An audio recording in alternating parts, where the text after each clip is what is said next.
Fungal infection म्हणजे आपल्या शरीरावर जी बुरशीची लागवण होते त्याचा अर्थ फंगल इन्फेक्शन असतो. ते विविध प्रकारचे असतात. काही काही इन्फेक्शन जे असतात ते फक्त त्वचेच्या वरच्या थराला इन्फेक्ट करतात आणि काही काही असतात ते बिलकुल त्वचेपासून सुरू होईपर्यंत पासून पार हाडापर्यंत जाऊ शकतात, असे पण असतात. तर काही काही जे नॉर्मली आपल्याला दिसतात त्याच्यापैकी गजकर्ण आहेत, सुरमा आहेत, हे आपल्याला सर्वसामान्यपणे आढळणारे काही काही प्रकारचे इन्फेक्शन आहे. बहुधा फंगल इन्फेक्शन संसर्गजन्य असतात. आपल्याला कोणाकडून तरी ह्याची लागवण झालेली असते. पण ज्यांना पण म्हणजे सगळ्यांनाच होतं असं नसतं. आपल्या रोगप्रतिकार शक्ती आणि डायबिटीज अशा कारणांमुळे फंगल इन्फेक्शन व्हायची शक्यता वाढते.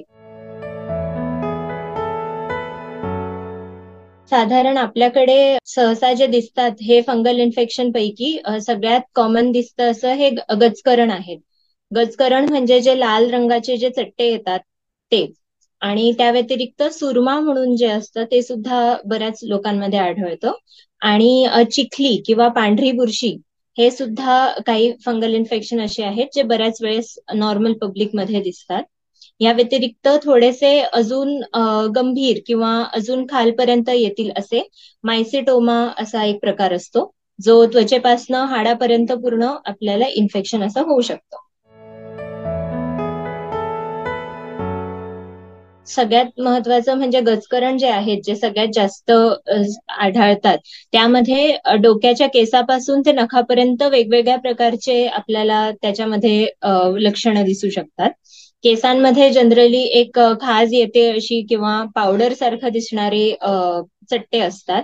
शरीरावर लाल रंगाचे गोल चट्टे असतात, जे हळूहळू हळू वाढत जातात असे. आणि केसांमध्ये लहान मुलांना बेंड पण येऊ शकतात ह्याचेच. नखांमध्ये ते नख जाड होणे, नख पडून जाणे, नखाचा रंग बदलणे, हे सगळे त्याची लक्षणं आहेत. आणि गजकरण ह्या अशा प्रकारे दिसतात. सुरमा जे आहे, सुरमामध्ये आपल्याला पांढरे किंवा चॉकलेटी रंगाचे चट्टे हे छातीवर किंवा पाठीवर आपल्याला आढळतात. आणि चिखली आपण जी म्हणतो ती बोटांच्या भेगांमध्ये आपल्याला दिसते.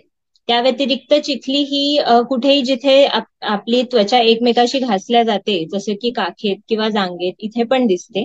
ज्यांना डायबिटीस आहे किंवा ज्यांची रोगप्रतिकार शक्ती काही काही कारणामुळे कमी झालेली असते, त्यांच्यामध्ये चिखलीचं होणं जास्त शक्य असतं.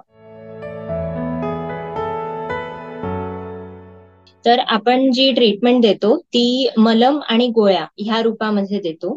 आता कोणत्या ह्याला किती म्हणजे किती इन्फेक्शन झालं आहे, पेशंट कोण आहे, पेशंटचं वय, पेशंटच्या बाकी तक्रारी, त्यांना हार्टचे विकार आहेत का किंवा लिव्हर विकार आहेत का, ह्या सगळ्या लक्षात घेता आपल्याला मलम आणि गोळी ह्या दोघांमध्ये एक चॉईस करायचा असतो. तर काही काही इन्फेक्शन जसे की चिखली यांना आपण फक्त मलमानी नियंत्रणात आणू शकतो. मात्र गजकरण म्हणा किंवा जर काही अजून मोठं इन्फेक्शन असलं तर त्याला आपल्याला गोळ्या आणि मलम हे दोन्ही गोष्टींची गरज पडते. नखचं जेव्हा इन्फेक्शन होतं तेव्हा आपल्याला फक्त क्रीमनी काही होत नाही, कारण क्रीम हे ह्या नखाच्या जाड ह्याच्यामधनं आतमध्ये जाऊ शकत नाही आवरणातनं. त्यामुळे आतून गोळ्या देणे गरजेचं असतं. ह्याच्यामध्ये एक महत्वाचं लक्ष ठेवण्याचा मुद्दा असा की जेव्हा पण गोळ्या किंवा ट्रीटमेंट फंगल इन्फेक्शनसाठी घेतल्या जातात तेव्हा स्टेरॉइड हा घटक कधीच वापरू नये. स्टेरॉइड जेव्हा आपण वापरतो तेव्हा आपली तिथली रोगप्रतिकार शक्ती कमी होते, आपल्याला तात्पुरता आराम मिळतो, पण एकदा ते थांबवलं की एक आपलं चित्र बदलून जातं फंगल इन्फेक्शनचं. आणि दुसरं तो अजून वेगाने परत वाढायला सुरुवात होते.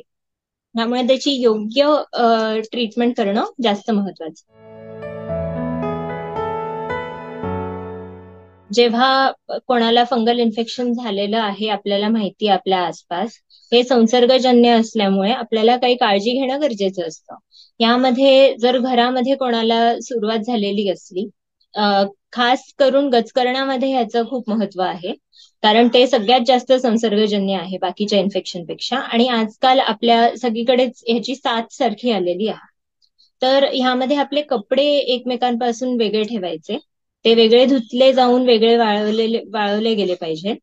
आणि बाकी छोट्या छोट्या वस्तूंकडे सुद्धा लक्ष देणं महत्वाचं आहे. जसं की आपले सोफ्याचे कव्हर झाले, इव्हन टॉयलेटच्या सीट झाल्या, ह्या सगळ्या जेव्हा आपण म्हणजे नेहमी सतत त्यांना क्लीन करत राहणं गरजेचं आहे. त्यांना बदलत राहणं गरजेचं आहे. आणि जेव्हा पण आपण कपडे आणि हे सगळे धुतो, तेव्हा ते गरम पाण्यामधनं किंवा त्यांना इस्त्री किंवा उन्हामध्ये वाळवलेले अशा प्रकारचे त्यांना थोडी काळजी घेणे गरजेचे आहे. या व्यतिरिक्त आपल्याला समजा जेव्हा जांगेत किंवा काखेत असे जेव्हा इन्फेक्शन होतात, तेव्हा घर्षण आणि घाम ह्यामुळे हे इन्फेक्शन अजून अजून वेगाने वाढत जातात. तर ह्या बाबतीत थोडीशी काळजी घेऊन मऊ कपडे, लूज कपडे असे सगळे घालून थोडंसं आपल्याला काळजी घेणे गरजेचं.